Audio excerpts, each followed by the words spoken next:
Monsieur le Président, merci. Mesdames et Messieurs, bonsoir. Alors, nouveau sujet, un sujet peut-être moins connu, donc la relation qui existe entre Lavoisier et la géologie.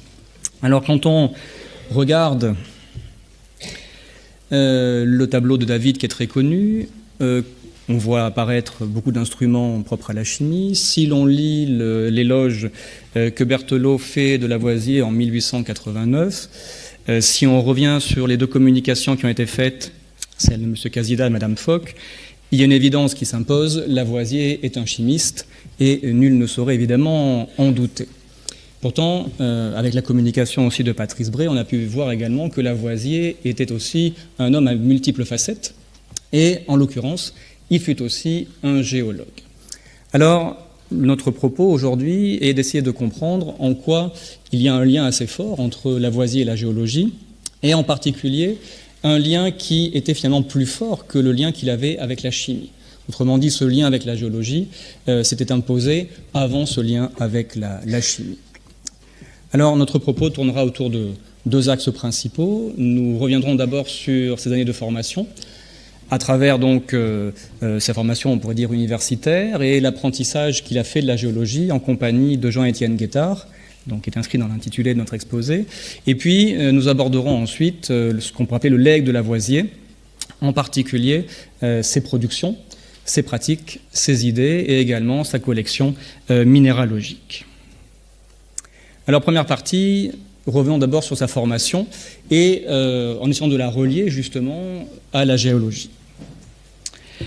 Alors, Lavoisier est un homme qui était féru de sciences dans sa jeunesse et qui était ouvert à toutes les sciences.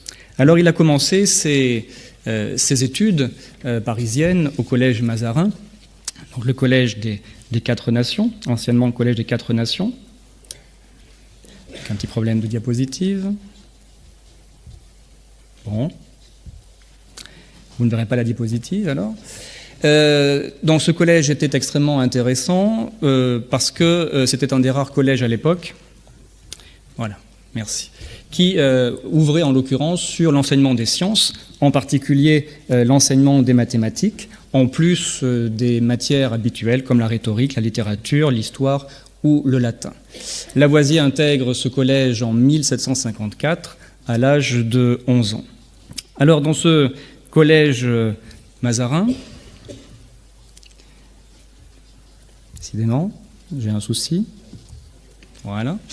Dans ce collège Mazarin, Lavoisier va suivre en particulier les cours de l'astronome Lacaille en 1760. Ce sont des cours de mathématiques qui font une très grande impression sur lui. Ce sont des études il mène des études qui sont extrêmement brillantes, puisque à différentes reprises, Lavoisier est primé, notamment en grec et également aussi en rhétorique. Et puis, par la suite, Lavoisier va poursuivre ses études à la Sorbonne. Il y rentre en 1761 et il y restera jusqu'en 1764, date à laquelle il va s'inscrire au barreau de Paris, ayant obtenu l'année précédente son diplôme de bachelier en droit.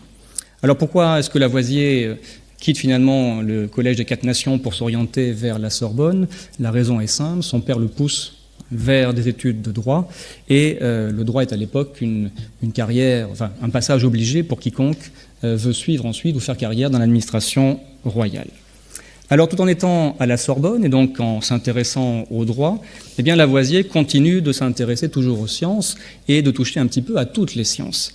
Alors, entre autres, il suit les cours de physique expérimentale de l'abbé Nollet, sur l'électricité. On le voit également suivre les cours de chimie du pharmacien Laplanche, puis de Rouelle, lequel Rouelle, au passage, s'intéressait à la chimie, certes, mais également aux minéraux. Il suit également des cours de botanique avec Bernard de Jussieu, et il part avec lui herboriser aux environs de Paris. Pour la petite remarque aussi au passage, Bernard de Jussieu était un ami du père de Lavoisier. Et enfin, Lavoisier s'intéresse également à l'anatomie, et il suit également des cours donc à l'école de médecine. Alors que retenir finalement de cette formation sur deux institutions parisiennes? On peut synthétiser un petit peu ces remarques en 5 points. Le premier point, c'est que finalement Lavoisier acquiert des compétences, on pourrait dire polyvalentes, en s'intéressant à tout type de sciences. 2, Lavoisier aussi retire de cette formation des pratiques qu'il adoptera ensuite dans ses travaux personnels, notamment de Lacaille. Il retient l'idée qu'il faut mener des raisonnements rigoureux et précis. De Rouelle, l'importance de la méthode expérimentale, dont on a parlé tout à l'heure, et aussi l'idée, à travers Rouelle, que chimie et minéralogie sont des sciences indissociables et qu'on ne peut étudier les minéraux sans la chimie. Troisième conséquence également, c'est l'idée que... il y a aussi l'idée que Lavoisier est aussi un grand lecteur. Hein. Il s'intéresse donc à beaucoup d'auteurs de son temps, en particulier des lectures comme l'histoire naturelle de Buffon. Et troisième incidence, finalement, à travers cette formation assez riche, eh bien, Lavoisier aussi expérimente, Lavoisier essaie, Lavoisier produit, et dès finalement 1761 jusque pratiquement à son entrée dans l'Académie des Sciences, eh bien, il produit différents mémoires ou différentes études sur des sujets qui, nous le voyons, sont finalement assez variés et qui reflètent bien un petit peu le côté kaléidoscopique de sa formation. Et puis, on pourrait dire que c'est un aboutissement naturel pour quelqu'un qui est autant féru de sciences, qui a touché aux sciences en les expérimentant. Eh bien, Lavoisier se porte candidat à l'Académie des Sciences dès 1766 et il est reçu donc le 18 mai 1768 comme adjoint chimiste surnuméraire, sachant que le poste ne lui a pas été donné, c'est Gabriel Jarre qui l'a obtenu. Et c'est à la mort de Jarre, un an après, que Lavoisier sera définitivement reçu comme adjoint chimiste. Alors maintenant, deuxième point, dans notre titre, nous avons introduit un autre personnage qui est Guettard. Et Guettard est un personnage important parce que justement, il participe à cette formation de Lavoisier au regard de la géologie. Alors je me permets de faire une petite remarque ici au passage par rapport à l'emploi du mot géologie. Parce que jusqu'à présent, j'ai fait volontairement un abus de langage, et je le justifie. Le terme de géologie est un terme qui s'impose surtout à la fin du XVIIIe siècle et au début du XIXe siècle. Et par rapport au contexte qui nous intéresse, il aurait fallu dire plutôt minéralogie. Pourtant, le terme de géologie a été préféré. Pourquoi ce choix ? Parce que Lavoisier, finalement, est quelqu'un qui dépasse la science minéralogique, qui consiste à étudier et classer tout ce qui concerne les minéraux, les pierres et les sels. C'est finalement quelqu'un aussi qui a des théories sur ces minéraux, sur la terre, le sous-sol, la formation de la terre. Voilà pourquoi il me semble préférable de parler de géologie et de ne pas cantonner Lavoisier simplement à la minéralogie. Alors Guettard, donc personnage important dans la vie de Lavoisier.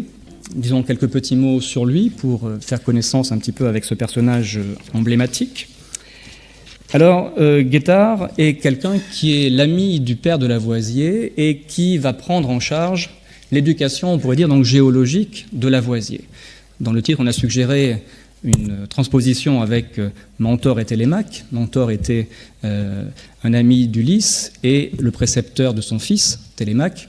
On pourrait dire de cette façon que Guettard joue un petit peu ce rôle de mentor à l'égard de Lavoisier, mais dans un domaine restrictif qui est celui essentiellement de la géologie. Alors, qui est Guettard ? Comment on le présentait finalement en quelques mots ?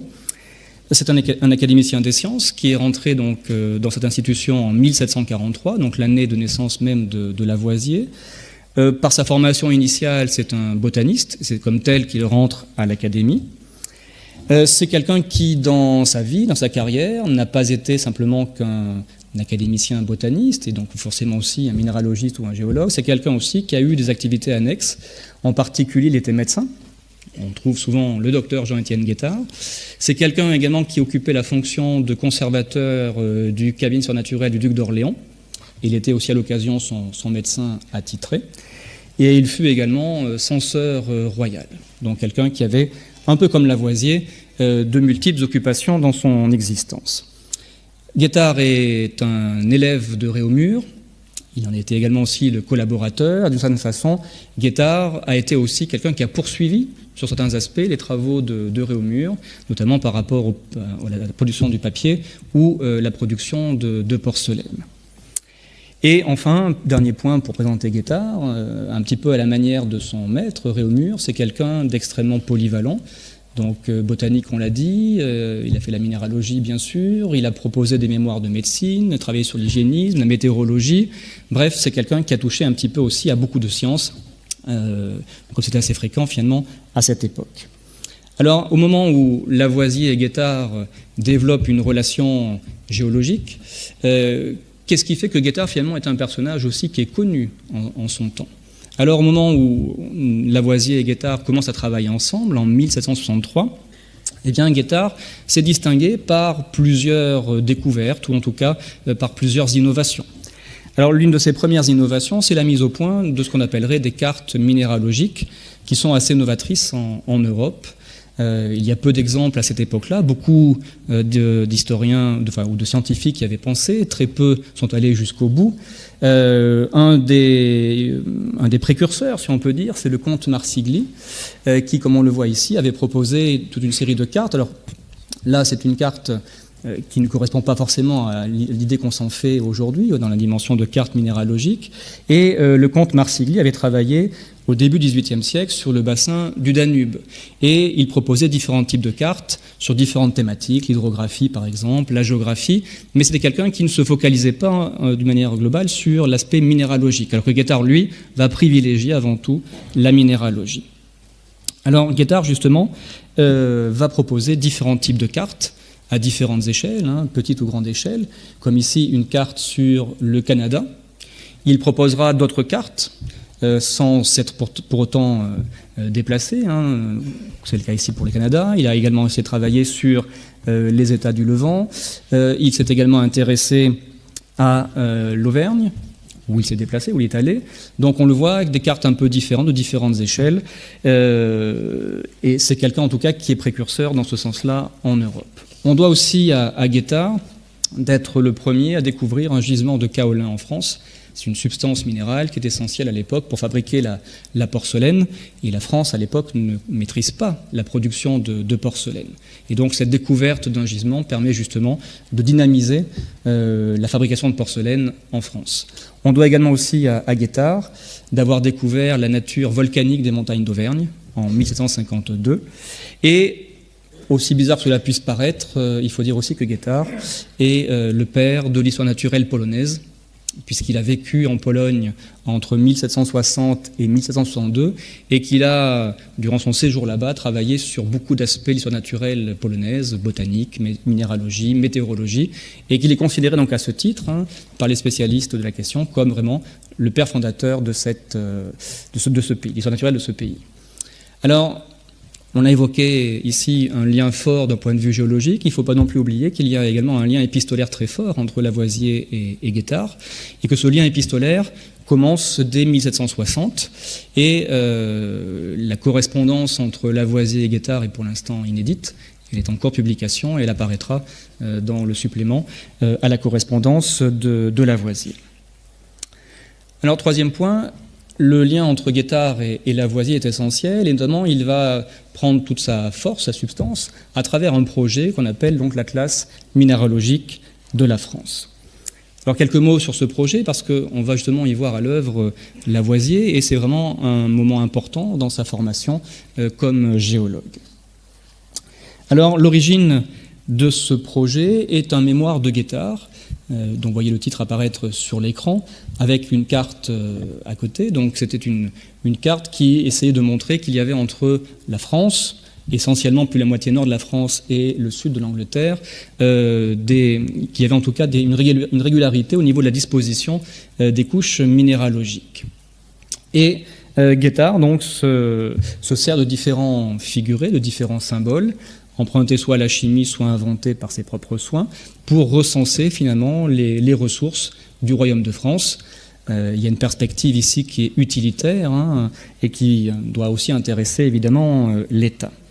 Alors Guettard, par son travail, met en évidence des régularités au niveau de la disposition des roches et des minéraux. Notamment, il distingue trois grandes bandes, comme ici, deux d'entre elles apparaissent, la bande marneuse, la bande également chiteuse, et il y a également une troisième bande qui est la bande sablonneuse. Et Guettard va, pendant toute sa carrière, finalement, rester très fixé sur ce système de bandes concentriques. Et dans la plupart des cartes qu'il va produire, il tâchera à chaque fois de les faire réapparaître. Alors, Guettard n'est pas tout à fait satisfait de son travail, pour la simple et bonne raison que l'échelle qu'il a choisie n'est pas suffisamment précise pour qu'on puisse discerner avec perfection toutes les richesses du royaume. Et donc il se rend compte que si on veut rendre compte de cette richesse avec précision, il faut modifier l'échelle. Or, ce changement d'échelle oblige à revoir entièrement le travail qui s'était fixé. Alors, pourquoi ? Parce que si on change d'échelle, il va falloir faire beaucoup plus d'études de terrain pour justement faire des relevés minéralogiques précis. Il va falloir également faire aussi plus de cartes. Or, si on suit ce nouveau projet, Guettard aboutit à la conclusion qu'il faut quand même 214 cartes du royaume pour couvrir l'ensemble donc du territoire. Alors, ce travail est extrêmement ambitieux, il est aussi coûteux, car il faut se déplacer.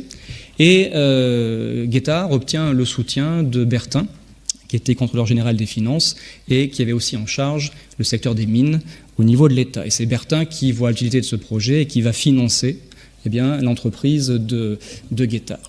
Alors Guettard et Lavoisier vont mettre à profit ces financements pour opérer différents voyages minéralogiques à l'échelle de la France.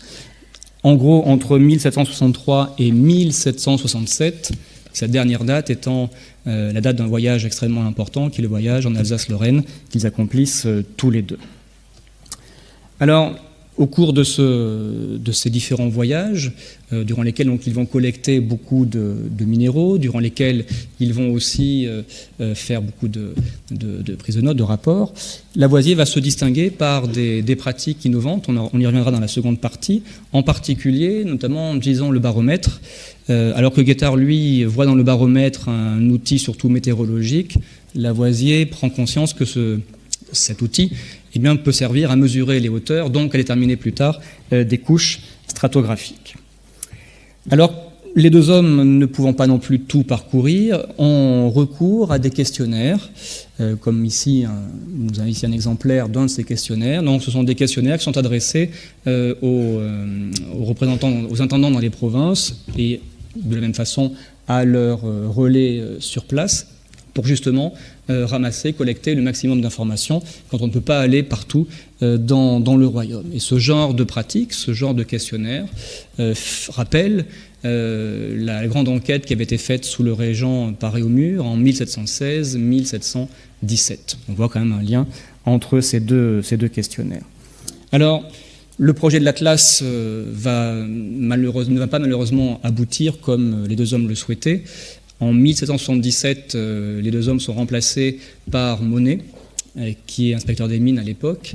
Pourquoi ? Parce qu'il y a plusieurs raisons qui s'imposent. Lavoisier a des occupations grandissantes, au-delà évidemment de son éducation auprès de Guettard, on l'a déjà vu tout à l'heure. En même temps aussi, vous avez Guettard qui devient quelqu'un d'assez âgé, donc moins enclin à se déplacer et à accomplir de grands trajets qui le fatiguent. Et donc c'est Monet qui prend la suite de ce projet de l'Atlas. Et s'il y a quelques éditions fin XVIIIe siècle, on aboutit pour la dernière édition, en 1794, à seulement 45 cartes qui sont produites, donc en gros 20% des cartes qui étaient au départ prévues. Donc le projet est une forme d'échec finalement, et un échec un peu plus consommé dans la mesure où Monet va s'emparer un petit peu de la gloire du projet, effaçant un peu du coup notamment le travail de Lavoisier. Alors seconde partie, Lavoisier et la géologie, de quels legs disposons-nous ? Nous avons d'abord des textes. Lavoisier a été producteur de différents textes et mémoires, dont voici une liste en l'occurrence. Alors de cette liste, que peut-on retenir, sans relire évidemment tous les titres ? C'est d'abord l'idée au niveau des dates que Lavoisier a été passionné par la géologie tout au long de sa carrière. Dans la décennie 60, comme dans les décennies 88, finalement, 80, Lavoisier s'intéresse grandement à la géologie. Et puis, quand on compare également les titres, on s'aperçoit que Lavoisier est passé finalement de domaine d'études, aspect descriptif, analyse, à un domaine plus théorique, avec le dernier mémoire, et on voit quand même une évolution au niveau de son rapport à la géologie. Alors justement, venons-en à cela, pratique et théorie, qu'est-ce que Lavoisier apporte finalement à la géologie ? Eh bien, c'est quelqu'un qui, comme on l'a dit, au niveau de ses pratiques, innove en particulier l'usage du baromètre, qui va lui permettre de définir des coupes stratigraphiques. On le voit ici notamment sur cette carte tirée de l'Atlas. En marge de l'Atlas, et certaines cartes, eh bien, figurent des coupes géologiques que l'on doit à Lavoisier et qui montrent bien tout l'aspect vraiment innovant de sa pratique. Un peu en détail, un exemple de coupe. Autre élément aussi important avec Lavoisier, c'est l'idée aussi que l'eau est un élément important en géologie et que c'est un élément d'investigation pour les géologues comme pour également les chimistes, et qu'on peut étudier les minéraux pas simplement avec le feu, comme on le faisait traditionnellement, mais aussi avec l'eau. Donc, si on devait retenir une idée importante, il faudrait voir que finalement Lavoisier est quelqu'un qui est un petit peu l'initiateur de la grande école stratigraphique française. Alors pour conclure, pour terminer avec un dernier point, Lavoisier est aussi connu pour avoir possédé une grande collection minéralogique qui aujourd'hui se retrouve à Clermont-Ferrand. Elle n'est plus à Paris. Alors on pourrait être surpris par cette présence loin de la capitale. Alors, il y a quand même une raison à cela. Cette collection a été saisie au moment de l'arrestation de Lavoisier, gardée un temps par l'État, avant qu'elle ne revienne à la mort de Lavoisier à sa veuve, laquelle l'a ensuite transmise à sa nièce, Jeanne de Sully, qui avait épousé Léon de Chazelles, un naturaliste clermontois. Le couple a donné ensuite cette collection à la ville de Clermont-Ferrand, qui ensuite l'a offert au Muséum d'histoire naturelle, qui l'a gardé pendant un temps, l'a offert ensuite à la Faculté des sciences, qui n'avait pas grand-chose, au départ c'était une nouvelle création, et finalement, en 1937, la collection est revenue au Muséum, où elle est toujours entreposée aujourd'hui. Alors brièvement, sur cette collection minéralogique, que peut-on en dire ? C'est une collection assez conséquente, puisqu'il y a à peu près 3228 spécimens qui sont conservés, principalement des éléments qui ont trait à la géologie, bien sûr, à peu près 77% du total, mais on trouve également des éléments qu'on trouve dans des bocaux, qui ont trait à la botanique, la zoologie, et même quelques pièces qui sont revenues, des pièces archéologiques qui sont revenues d'Égypte. Alors, la plupart des pièces que nous avons ici en bocaux, comme les pièces qui sont ici présentées, sont des pièces qui ont été prélevées par Lavoisier lui-même avec Guettard lors de ses voyages minéralogiques entre 1763 et 1767. Et on peut aussi rajouter des prélèvements que Lavoisier a pu faire par lui-même après cette période avec Guettard, notamment lorsqu'il était à la Régie des Poudres et qu'il a fait différents déplacements dans les provinces de France. Il a continué pendant ce laps de temps de faire des prélèvements d'échantillons tout au long de sa carrière. Alors, pour finir sur cette collection, la partie la plus conséquente des spécimens est donnée par le voyage de 1767 en Alsace-Lorraine. C'est le plus gros de la collection que nous avons. Alors en conclusion, pour finir un petit peu sur cet exposé, qu'est-ce que on peut retenir ? Eh bien que ce rapport entre Lavoisier et la géologie est une passion forte, une passion qui est durable, une passion qui est féconde, source de voyages, de collecte d'échantillons, de pratiques et de théories innovantes. Et on ne saurait oublier dans ce bilan la figure essentielle, tutélaire et pédagogique de Guettard, qui guide les premiers pas de Lavoisier en géologie.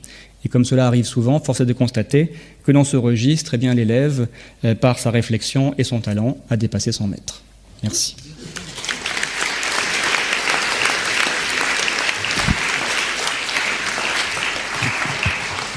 Merci. Y a-t-il des questions ? Oui, Jean-Pierre Kahn. C'est une question pour les deux derniers intervenants. Daniel Fauque avait fait allusion au thermomètre dans le laboratoire de Lavoisier. Vous avez parlé de thermomètre et de baromètre. Vous avez dit que Lavoisier avait traité au feu des minéraux. Est-ce que cela a un rapport avec la considération et la controverse entre Lavoisier et Laplace sur le calorique considéré comme élément par Lavoisier et contesté naturellement par Laplace. Non. Le mémoire sur la chaleur est un mémoire absolument remarquable, car il va se développer et tout l'appareil expérimental va se développer, quelle que soit l'hypothèse de départ. Si la place est pour une chaleur mouvement, Lavoisier est pour une chaleur fluide. Mais cela n'a pas d'influence sur le thermomètre. Le thermomètre, la température n'indique pas une quantité de chaleur. Elle peut indiquer un degré de chaleur, mais pas une quantité. Donc le thermomètre est indépendant du choix fait par les deux savants pour pour les expériences sur la chaleur. Lavoisier prenait toujours la température et la pression, il l'a relevé toute sa vie d'ailleurs, mais dans ses expériences, il précise à chaque fois dans quelles conditions il réalise l'expérience. Les thermomètres qu'il utilise sont des thermomètres de Réaumur. Donc si je me souviens bien, l'eau bouillante doit être à 80 degrés Réaumur ou quelque chose comme ça. Et donc il ramène tout à 10 degrés Réaumur pour ses résultats. Donc les résultats qu'il présente sont ramenés toujours aux mêmes conditions de température et de pression. C'est quelque chose en général qu'on ne souligne pas quand on parle de Lavoisier, mais quand on veut refaire ces calculs, eh bien, on est obligé de tenir compte aussi de ces données-là. Question, vous voulez apporter un élément supplémentaire dans la réponse? Non, pas par rapport à la réponse, non. Oui. Philippe Taquet, après. On a parlé du muséum. Oui, c'est pas pour ça que je vais intervenir. Je reviens sur Lavoisier, géologue, bien sûr, puisque c'est un peu le sujet de mes préoccupations, mais ce que vous avez dit est très juste. Son rôle n'est pas très bien connu, sauf des historiens de la géologie. Le rôle de l'usage du baromètre, en particulier, et des coupes, c'est manifeste ensuite auprès de Brognard et Cuvier dans leur première carte géologique célèbrissime du bassin de Paris. Ils font les nivellements avec le service géologique de l'armée, très précisément pour faire correspondre les couches. En effet, Lavoisier innove là, dans le domaine de la géologie. Mais le deuxième élément dont vous n'avez pas trop parlé, c'est la dernière note qui est si importante sur le mouvement des mers. C'est là où est introduit pour la première fois, de façon irréfutable, le concept de transgression et de régression des mers, puisque Lavoisier va sur les côtes normandes, regarde les falaises, et d'après la superposition des couches, on déduit que la mer est venue, elle est repartie. Et ça, les historiens de la géologie rendent hommage à Lavoisier aujourd'hui. Alors j'avais prévu d'en parler, c'était dans mon texte, mais pour tenir le temps, je ne l'ai pas dit, mais vous avez raison de le spécifier, c'est un point extrêmement important. Et c'est vrai qu'il a travaillé donc, en 1988 sur la sédimentation notamment, et il s'en sert justement après pour l'appliquer notamment au niveau des couches du bassin parisien. Et effectivement, c'est un point extrêmement important, tout à fait. Et si vous permettez encore, on n'a pas de valeur de création, et c'est vrai que Lavoisier ne se risque pas dans des essais de datation. Bon, il parle de la Terre en disant qu'elle peut avoir plusieurs centaines de milliers d'années, mais il ne se risque pas à la dater précisément. Il dit même que ce n'est pas de son ressort et qu'il laisse ça à d'autres spécialistes. Et lui préfère plutôt l'aspect concret, l'aspect expérimental. Bon, ce qu'il a prouvé par rapport justement au cycle régressif et transgressif, il l'applique ensuite à la géologie du bassin parisien. Vincent Courtillot, puis ensuite... Dans la liste de 4 publications que vous avez données, la 4e était particulièrement alléchante, je ne la connais pas, et dans le titre, on faisait mention de l'âge du globe. Qu'est-ce que Lavoisier pensait de l'âge du globe? Par rapport à ce que votre question, est-ce que je viens de dire à l'instant, dans ce dernier mémoire en l'occurrence, Lavoisier ne se risque pas du tout à dater. Il élude assez rapidement la question. Par contre, ce qui est aussi intéressant avec Lavoisier, et là je ne répondrai pas exactement à votre question, mais j'ajouterai un élément peut-être supplémentaire qui peut être aussi intéressant, c'est que Lavoisier aussi suppose que le phénomène donc, de la sédimentation à travers le cycle de la mer peut être aussi lié à un problème de changement de rotation de la Terre. Et il est assez novateur là aussi dans cette intuition. Oui, je